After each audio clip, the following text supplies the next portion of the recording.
మంత్రి పొంగులేటి ఇలాకలా నీళ్ళు వస్తలేవా? తాగునీళ్ళు రావట్లేదు, మంచినీళ్ళు తాగడానికి ఎన్ని రోజుల నుంచి రావట్లేదు? రికార్డ్ చేస్తారు. నెల 2 నెలల నుంచి తాగునీళ్ళు రావట్లేదు మీకు.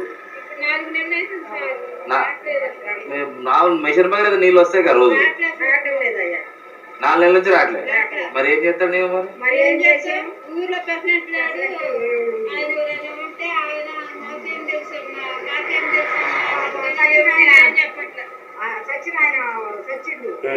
టీఆర్ఎస్ ఆయన ఉంటాడు, ఆయన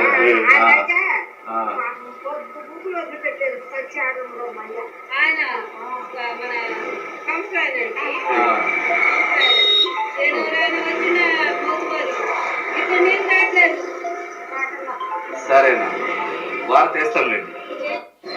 ఏందమ్మా మిషన్ భగీరథ నీళ్లు వస్తలేకపోతే ఆడ పొంగులేటి ఇలాకా నేలకొండపల్లి మండలము చెరువు మాదారం గ్రామంలో 4 నెలలుగా తాగునీళ్ళు రాకపోయేసరికి పొలాల నుంచి బెంజాలతోటి నీళ్ళు ఎత్తుకొచ్చుకుంటారంట ప్రజలు.